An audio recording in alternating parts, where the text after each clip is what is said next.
ونشهد أن لا إله إلا الله وحده لا شريك له ونشهد أن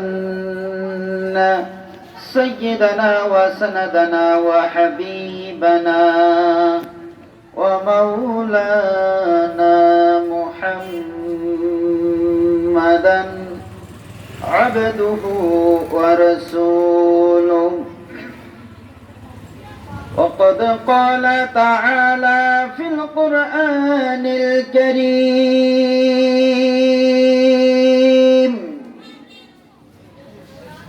وقلنا للملائكة اسجدوا لآدم فسجدوا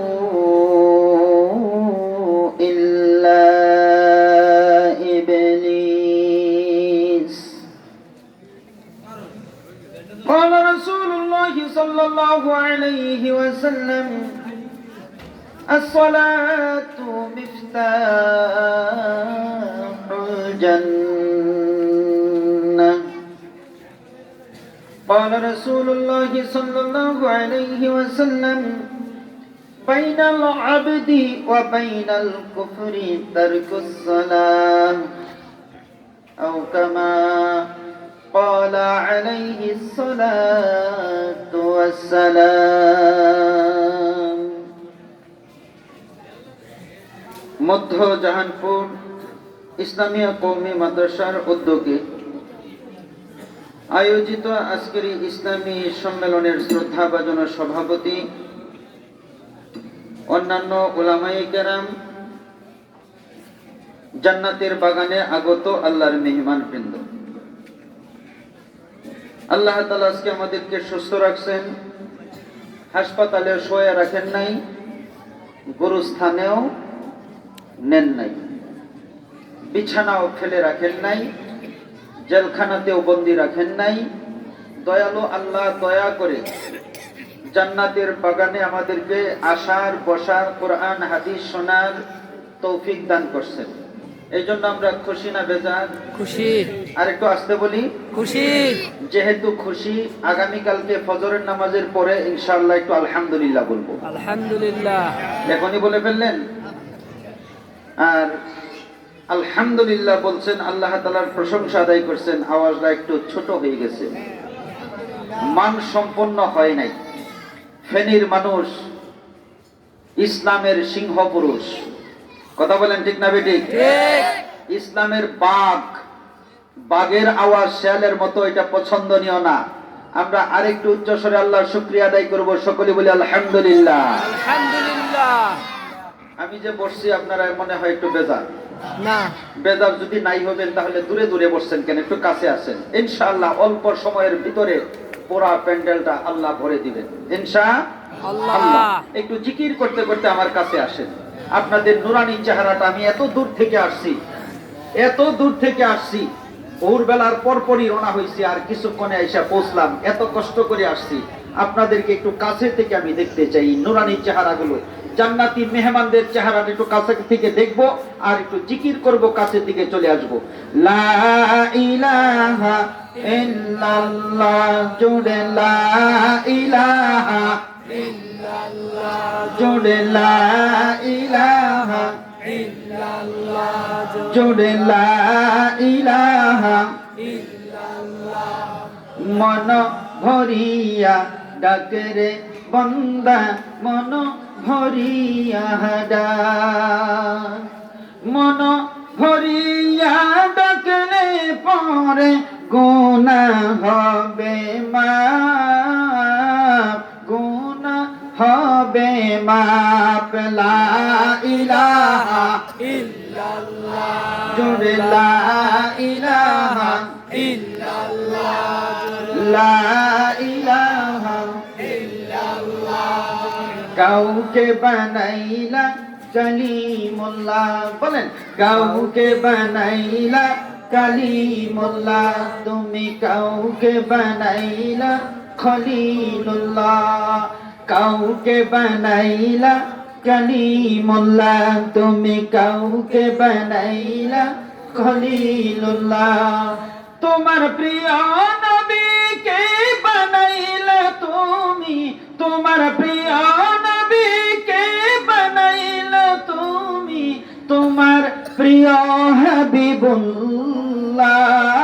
লা ইলাহা ইল্লাল্লাহ জোরে লা ইলাহা ইল্লাল্লাহ জোরে লা ইলাহা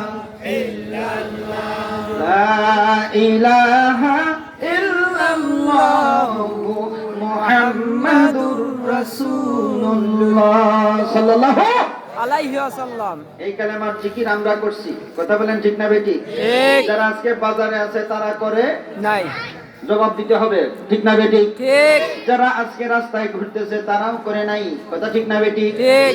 আমরা করছি, আমরা চান কপাল্লা, কোন কপাল্লা? জান কপাল্লা। এই জন্য আবার শুকরিয়া, আলহামদুলিল্লাহ। আলহামদুলিল্লাহ। মুসলমান ভাইয়ের আমার কালেমা তাইয়্যিবার জিকির করেছেন, নিজেকে কতটুক দামি বানাইছেন দেখেন। আমাদের জাতির পিতা হযরতে ইব্রাহিম আলাইহিস সালাম, তিনাকে যখন নমরুদ আগুনে পুড়াইয়া মারার জন্য বিশাল এক অগ্নিকুণ্ডের মাঝখানে ছেড়ে দিল, এবার নমরুদ আত্মতৃপ্তিতে আত্মহারা, আনন্দে আত্মহারা, আমার প্রতিদ্বন্দ্বী, আমার দুশমন ইব্রাহিম নবীকে আজকে পুরাইয়া শেষ। নাউজুবিল্লাহ। নাউজুবিল্লাহ।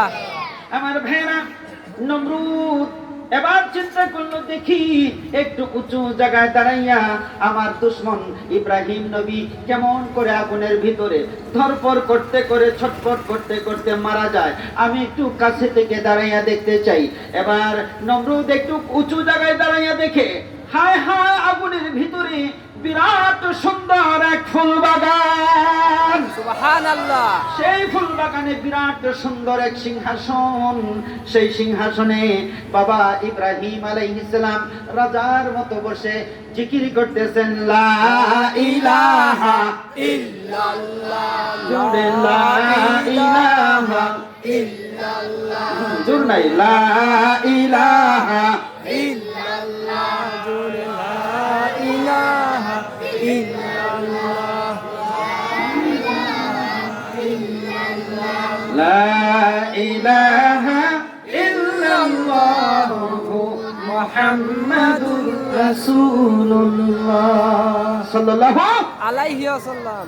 নমরুদ আগুনের পাশে দাঁড়ায়া দেখে, যখন আগুনের ভিতর বিরাট সুন্দর এক সিংহাসন, আগুনকে ডাক দিয়ে জিজ্ঞেস করি, কিরে আগুন, তোকে জ্বালাইলাম আমার দুশমন ইব্রাহিম নবীকে কয়লা বানানোর জন্য, তুই ইব্রাহিম নবীকে পুরাইতেছিস না, তোর কি জ্বালানি ক্ষমতা নষ্ট হয়ে গেছে নাকি?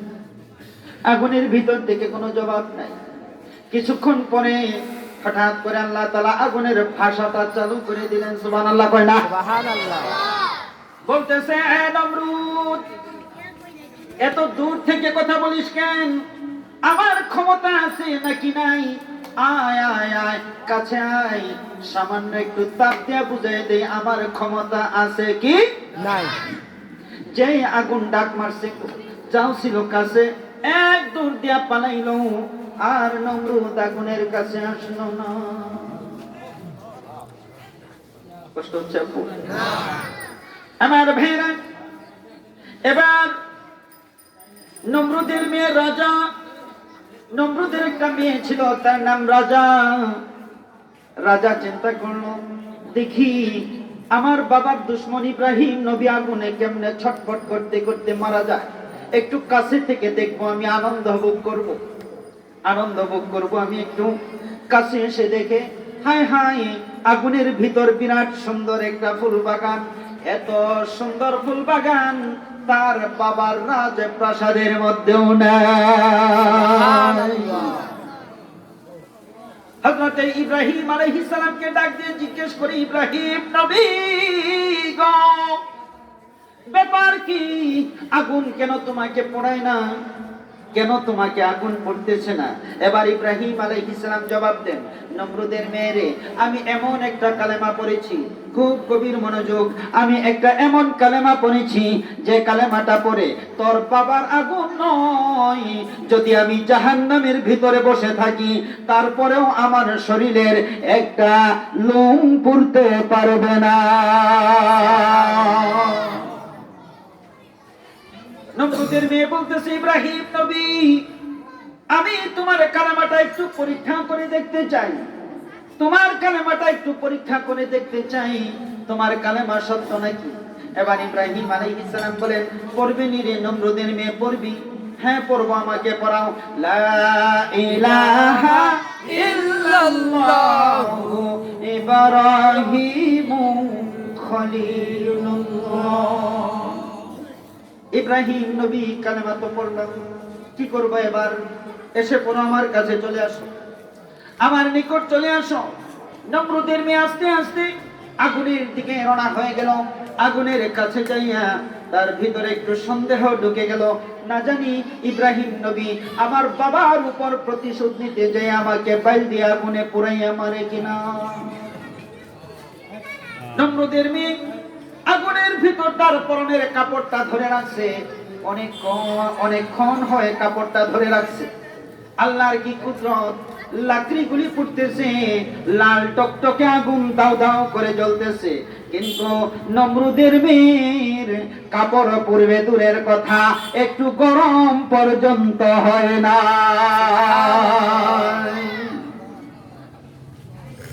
নমরুদের মেয়ে এবার বুঝে গেছে ইব্রাহিম নবীর কালেমা সত্য। চিৎকার দিয়ে বলেন সুবহানাল্লাহ।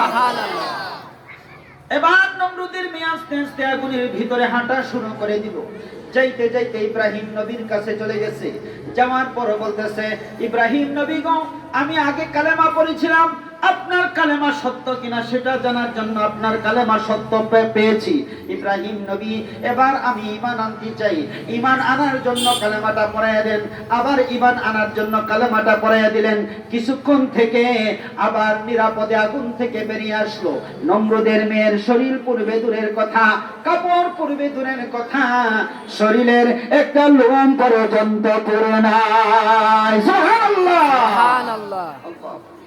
সেই কালেমা আমরা পড়ছি, এটা আমাদের কপাল, আমাদের সৌভাগ্য। কষ্ট হচ্ছে আপনাদের? না বাবা একটু কাছাকাছি চলে আসেন, লোক ভরে যাইতেছে, এর তো জায়গা হবে না। কই ছোট্ট মাঠে আপনারা সভা করছেন, জায়গা তো দিতে পারবেন না, আল্লাহ তাআলা ভরে দিতেছেন। একটু জিকির করতে করতে আব্বু আর একটু কাছে আসেন, যুবক ছেলেরা একটু আমার কাছে আসেন, যুবকদেরকে একটু আমার দরকার বেশি। লা ইলাহা না গো, জোর করকে না, এই যুবকরা উঠে না, হায় হায়, যুবকরা আসো, আব্বু আসো, আসো, যুবক ছেলেরা আসো। এটা এখানে সবগুলি যুবক করছে, আমার কাছে আসো আব্বু, কাছে আসো, জায়গাটা পিছনে খালি রাখো, ইনশাআল্লাহ আল্লাহ তাআলা ভরে দিবেন ইনশাআল্লাহ।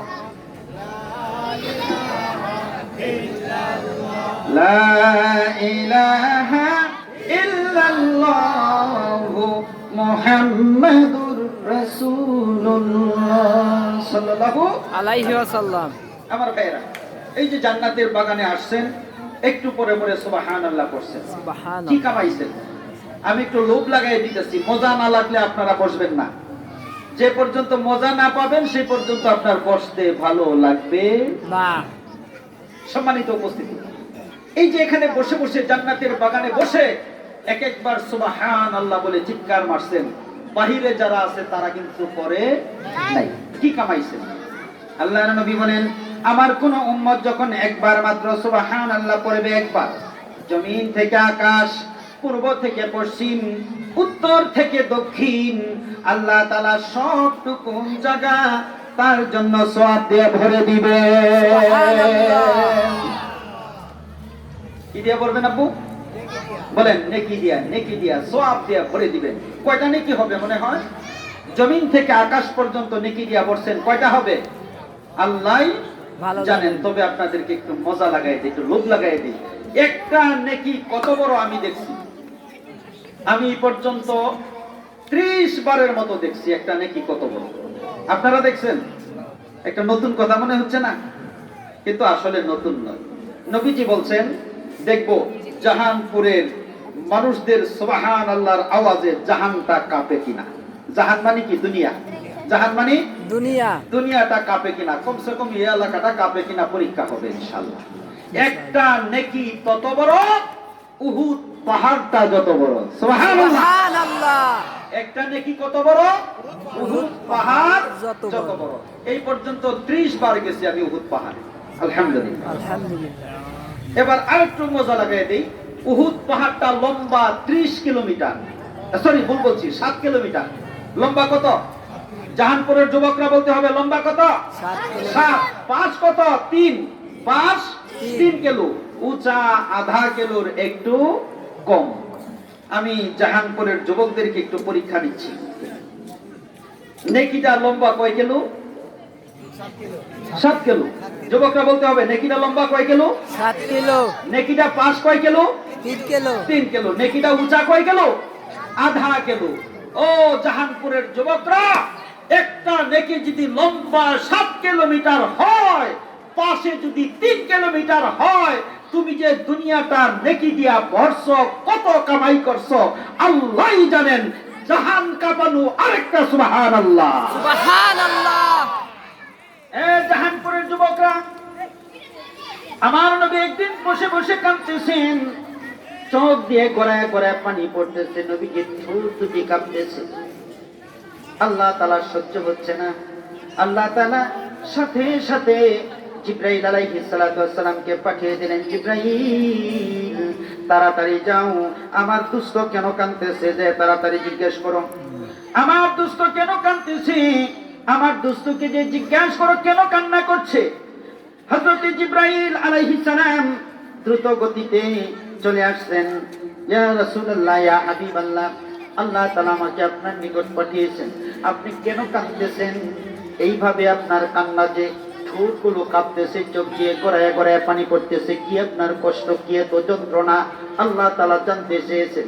এবার মুহাম্মদুর রাসূলুল্লাহ সাল্লাল্লাহু আলাইহি সাল্লাম বলেন, এ জিবরাইল, কাঁদতেছি, আমার হায়াত কম, আমার উম্মতের হায়াত কম, অন্য নবীদের হায়াত বেশি। বিশেষ করে হযরতে আদম আলাইহিস সালাম 950 বছর জিন্দা ছিলেন। 950 বছরে 40 বার হজ করেছেন। 950 বছরে 40 বার হজ করেছেন। অন্যান্য উম্মত অনেক লম্বা হায়াত পেয়েছেন, অনেক নেকি কামাই করেছেন। আমার উম্মতের হায়াত কম, নেকি হবে কম। আমার উম্মতকে সব উম্মতের আগে কেমন করে জান্নাতে নিয়ে যাব, সেই চিন্তায় আমি বসে বসে কাঁদতেছি।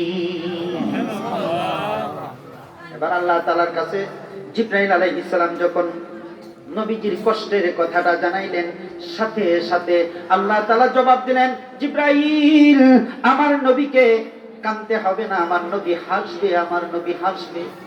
এ জিবরাইল, আদম 950 বছরে 40 বার হজ করেছে।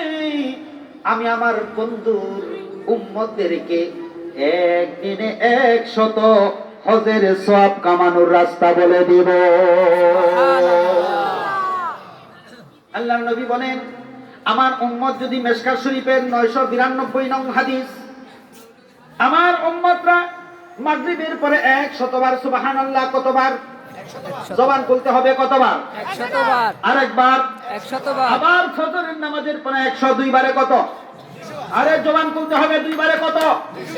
দেখি এবার জাহান কাঁপানো একটা সুবহানাল্লাহ চাইবো। আল্লাহর নবী বলেন, মাগরিবের পরে 100 বার সুবহানাল্লাহ আমার উম্মত পড়বে, আবার ফজরের পরে 102 বারে 200 বার সুবহানাল্লাহ যে উম্মত পড়বে, আল্লাহ তাআলা তাকে প্রতিদিন 100 হজের সম পরিমাণ সওয়াব দেয়া দিবে। একদিনে কত? একটু মিছিল হবে একদিনে। আর একটু বলেন, হচ্ছে না তো? 100। জোরছে বলেন। 100। আরে খাইছে না? 100। 2 দিন, 2 দিনের 100, 3 দিন 300। আরেকবার, 300। 4 দিন 400। 5 দিন 500। 1 মাস 3000। আমলটা ধরবো না ছাড়বো? কবে? মারা যাওয়ার আগে। পরে। মারা যাওয়ার আগে। পরে নবীকে ভালোবেসে আমলটা করব ইনশাআল্লাহ। আল্লাহ। আরেকটু বলেন ইনশাআল্লাহ। আল্লাহ। মনে বড় আশা ছিল, যাব মদিনা। যার মদিনা যাওয়ার আশা আছে সেই বলবে। মনে বড় আশা ছিল যাব মদিনা, সালাম আমি করব গিয়ে, সালাম আমি করব গিয়ে নবীজির রওজায়।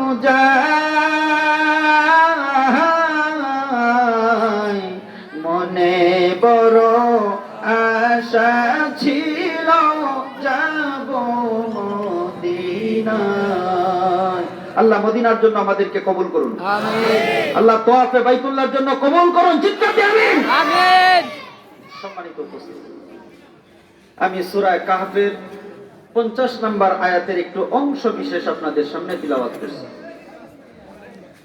এই আয়াতটার আলোকে অতি সংক্ষেপে কয়েকটা কথা বলি, আপনাদের নিকট থেকে বিদায় নিব ইনশাআল্লাহ। আপনারা মনে মনে রাগ করতেছেন, একটু পরে নেবেন কি, এখন নিলেই তো বেশি ভালো হয় না, নাকি কিছুক্ষণ চলবে? চলবে। আল্লাহ কবুল করুন, চিৎকার দিয়ে বলি আমিন। আমি যে আয়াতটা আপনাদের সামনে তিলাওয়াত করছি, এখানে আল্লাহ তাআলা আমাদের বাবা আদমের কথা বলছেন, ফেরেশতাদের কথা বলছেন, সিজদার কথা বলছেন, এরপর একজন ভদ্রলোকের একটু কথা বলছেন। এই ভদ্রলোকটার নাম হলো ইবলিস। ভদ্রলোক না? বলেন ভদ্রলোক নাকি শয়তান? শয়তান। আরেকটু বলেন ভদ্রলোক না শয়তান? শয়তান। শয়তান। তার কথাও আল্লাহ তাআলা আলোচনা করছেন। আয়াতটা একেবারেই ছোট, কিন্তু এর আলোচনা খুবই গুরুত্বপূর্ণ, খুবই বিস্তীর্ণ। আমাদের বাবা আদম আলাইহিস সালাতু ওয়াস সালামকে কেন্দ্র করে যেহেতু আয়াতটা, এই জন্য তিনার সৃষ্টি লগ্নের ঘটনা, তিনার ঘটনাটা নিয়ে আসতে হচ্ছে। বাবা আদমকে আল্লাহ তাআলা বানাইছেন মাটি দিয়া। বলেন তো আব্বু কি দিয়া? মাটি দিয়া। মাটি দিয়া। খের ব্যবহার করেন নাই। হয় নাই, বলেন খের ব্যবহার করেন নাই। জায়গায় বেজাগায় বাসও দেন নাই। দেয়, শুধু মাটি। আল্লাহর শুকরিয়া, আল্লাহ তাআলা আমাদেরকে কোন মূর্তি পূজারী, মূর্তির পূজা না করাইয়া আল্লাহর গোলাম বানাইছেন, এই জন্য শুকরিয়া। আরেকবার আলহামদুলিল্লাহ। আলহামদুলিল্লাহ। বাবা আদম আলাইহিস সালাতু ওয়াস সালামের দেহটা লম্বা ছিল 40 হাত, বানায়া ফেলে রাখছেন 40 বছর। লম্বা 40 হাত, বানায়া ফেলে রাখছেন 40টা বছর। 40 বছর পরে আল্লাহ তাআলা সমস্ত ফেরেশতাদেরকে ডাকছেন, একজন কেউ বাদ নাই। যে যেখানে আসো সব আমার কাছে চলে আসো। আল্লাহ তাআলা আদেশ করতে দেরি হইছে, দৌড় দিয়া হাজির হইতে দেরি হয় নাই। যে দেখে সব ফেরেশতারা উপস্থিত, আর মহান আল্লাহ তাআলার সামনে বাবা আদমের দেহটা এইভাবে লম্বা করে শোয়ানো, মৃত অবস্থায়। সমস্ত ফেরেশতাদের সামনে আল্লাহ তাআলা বাবা আদমের নাক দিয়ে রূহটা ঢুকিয়ে দিলেন। যেই মাত্র রূহটা ঢুকিয়ে দিলেন, 40 বছর মৃত অবস্থায় পড়েছিলেন। এবার বাবা আদম সাথে সাথে জিন্দা হয়ে বসে পড়লেন। বাবা আদম বসে হাঁটছো, কি দিছেন? হাসি মারছেন। নাক দিয়ে কিছু ঢুকলে হাসি আসবে। বিশ্বাস না হয় খেয়ার আছে এইদিকে, একটু নাক দিয়ে পরীক্ষা করে এলেন, ঢুকাইয়া সারিয়া আসবে। যেই হাসি আসছে, আল্লাহ তাআলা বলছেন, হাসি যেহেতু দিলা, আমার প্রশংসা আদায় করো, বলো আলহামদুলিল্লাহ। আলহামদুলিল্লাহ। বাবা আদমের প্রথম কথা, বলেন প্রথম কথা আলহামদুলিল্লাহ। এবার আল্লাহ তাআলা আদম আলাইহিস সালামকে বলতেছেন, আদম, চতুর্পাশে ফেরেশতারা দাঁড়িয়ে আছে, তাদেরকে তুমি একটা সালাম দাও, আসসালামু আলাইকুম। বাবা আদমের দ্বিতীয় কথা হলো আসসালামু আলাইকুম। আলাইকুম। এবার আদম আলাইহিস সালামকে বলতেছেন, শান্তভাবে শোনো ফেরেশতারা কি বলে। ফেরেশতারা রিপ্লাই করলো, ওয়া আলাইকুমুস সালাম।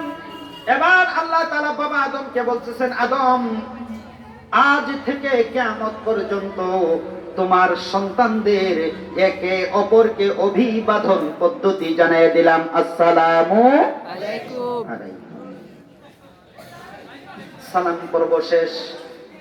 এবার আল্লাহ তাআলা ফেরেশতাদেরকে লক্ষ্য করে একটা কথা বলতেছেন, ফেরেশতারা আদমকে এইমাত্র তোমাদের সামনে আমি চিন্তা করলাম, কিন্তু তার বহু বছর আগে তোমরা দুনিয়াতে আসছো, তোমরা অনেক কিছু দেখেছো, অভিজ্ঞতা অর্জন করেছো, জ্ঞান অর্জন করেছো। এই জন্য তোমাদেরকে আগে প্রশ্ন করব, না পারলে আদমকে করব।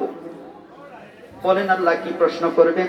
আমি দুনিয়াতে কি কি জিনিস বানাইছি প্রত্যেকটা জিনিসের নাম বলবা, আর প্রত্যেকটা জিনিসের গুণাগুণ আমাকে শোনাইবা। ফেরেশতারা এক কথায় জবাব দিচ্ছে, আল্লাহ আমরা শুধু তোমার ইবাদত করতে জানি, এর বাইরে অন্য কোন জিনিসের নাম গুণাগুণ জানি না। বলেন তো ফেরেশতারা পাস না ফেল? আস্তে বলেন, পাস না ফেল। এবার আল্লাহ তাআলা বাবা আদমকে লক্ষ্য করে বলেন, আদম যে প্রশ্নটা ফেরেশতাদেরকে করলাম জবাব দিতে পারলো না, তুমি কি পারবা নাকি? বাবা আদম বলেন, আল্লাহ তাআলা আপনি যদি দয়া করেন তাহলে আমি উত্তর দিতে পারবো, শুরু করে দাও। বাবা আদম এক একটা জিনিসের নাম বলতেছেন, গুণাগুণ বর্ণনা করতেছেন, বলতে বলতে বলতে বলতে বহু সময় চলে গেল। এবার আল্লাহ তাআলা বলেন, আদম তুমি যেহেতু শুরু করতে পেরেছো, তুমি শেষও করতে পারবা। বুঝেছি তুমি উত্তরে দিতে পারছো, তুমি পাস। সুবহানাল্লাহ। সুবহানাল্লাহ। শুধু পাস না, গোল্ডেন এ প্লাস। এবার আল্লাহ তাআলা ফেরেশতাদেরকে বলতেছেন, এই ফেরেশতারা আদমকে সিজদা করো। ফাসাজাদু, তোমরা আদমকে সিজদা করো। সমস্ত ফেরেশতা সিজদায় পড়ে গেছে, সিজদা করছে। সাথে সাথে ফেরেশতারা সিজদা করছে কাকে? জবাব চাই, কাকে? আদম আলাইহিস সালাম। কারা সিজদা করছে? ফেরেশতারা। ফেরেশতারা। ইল্লা ইবলিস, একজন সিজদা করে নাই। যে সিজদা করে নাই তার নামটা একটু আপনাদের কাছে জানতে চাই। ইবলিস। বলেন তো শুনি আর একটু, ইবলিস। আরেকবার বলেন। ইবলিস। আপনাদের কাছ থেকে উত্তর নিতেছি, একটা কারণ আছে। সিজদা করছে ফেরেশতারা, সিজদা করে নাই ইবলিস। বলেন করছে কারা? ফেরেশতারা। যুবকরা বলতে হবে, করছে কারা? ফেরেশতারা। সিজদা করে নাই ইবলিস। কয়টা দল? দুইটা। ওখানে দল হয়েছে কয়টা? যুবকরা জবাব চাই, কয়টা? দুইটা দল হয়ে গেছে। এবার দুনিয়াতে আসেন, এখানেও দেখেন দল কয়টা? বাবারা কষ্ট হচ্ছে? আব্বুরা এখানেও দল কয়টা? দুইটা। আলহামদুলিল্লাহ, প্যান্ডেলটা ভরে গেছে, খুব আনন্দ লাগতেছে। আলহামদুলিল্লাহ বলেন, আরেকবার আলহামদুলিল্লাহ। আমার দিকে তাকান, অন্যদিকে আর তাকাই। আপনাদের কি বেশি কষ্ট হচ্ছে নাকি আর কয়েক মিনিট চলবে? প্রিয় উপস্থিতি, দুনিয়াতে মানুষের দিকে তাকায় দেখেন, এখানেও দল দুইটা। এখন প্রশ্ন হতে পারে, দল আল্লাহ তাআলা কেন বানাইলেন দুইটা? আমাদের দুনিয়াতে তো অনেক দল। একটা দলের নাম বিএনপি, আওয়ামী লীগ, জাতীয় পার্টি, জামাতে ইসলাম, আর আমরা হুজুরার যে দল, এটা তো বলতে 1 মাস লাগবে। তো এত দল থাকতে আপনি কেন বললেন দুইটা? এটা আমি বলি নাই, মহান আল্লাহ বলছেন দল দুইটা। ফারিকুন ফিল জান্নাহ ওয়া ফারিকুন ফিস সাঈর। একটা দল হবে জান্নাতি, আর একটা দল জাহান্নামী। জায়গা বলেন, জায়গা দুইটা। দুনিয়ার জায়গা জায়গা না, কবরও জায়গা না, হাসরের ময়দানও জায়গা না। না। সবগুলি ওয়াইটিং রুম, সবগুলো ওয়াইটিং। Waiting room. শুধুমাত্র ওয়াইটে থাকবেন, এরপরে আপনাকে চলে যেতে হবে স্থায়ীভাবে দুই জায়গা, হয়তো জান্নাত নয়তো জাহান্নাম। জাহান্নাম। দুনিয়াতে দল দুইটা। এখন আপনারা প্রশ্ন করেন আমাকে, যে দল দুইটা কেমনে বুঝলেন? খুব সহজ, একেবারে অন্ধ লোকেও এই উত্তরটা বুঝবে। একটা দল, ক্ষুদ্র একটা দল আল্লাহ তাআলাকে সিজদা করে। কথা বুঝতেছেন? ক্ষুদ্র একটা দল আল্লাহ তাআলাকে সিজদা করে, বৃহৎ একটা দল আল্লাহকে সিজদা করে না। এমন মানুষ ফেনীতে নাই, সিজদা করে না এমন মানুষ নাই, আছে? আচ্ছা, এবার আপনারাই উত্তর দিবেন। যারা সিজদা করেন, আমরা সিজদা করি আলহামদুলিল্লাহ। বলেন আমরা সিজদা, আমরা কার সাথী? ফেরেশতাদের। বলেন আমরা কার সাথী? জবাব চাই, আমরা কার সাথী? ফেরেশতাদের। এক পাশ চলে গেল। এখন যারা দুনিয়াতে আল্লাহকে সিজদা করে না, তাদের নেতার নামটা একটু আপনারা বলতে পারবেন? বা উত্তর দেখা যায় বলে লাইছেন। বেনামাজিদের নেতার নাম সবার কাছে জানতে চাই, বিশেষ করে যুবকরা বলবা, বেনামাজিদের নেতার নাম, বেনামাজিদের নেতার নাম ইবলিস। আমাদের দেশে নির্বাচনের সময় একটা কথা আসে, পল্টু ভাই যেখানে আমরা আছি সেখানে, বলে, তার মানে নেতা যেখানে কর্মী সেখানে। এখন নেতা যেখানে কর্মী সেখানে বেনামাজিদের নেতার নাম পাইলাম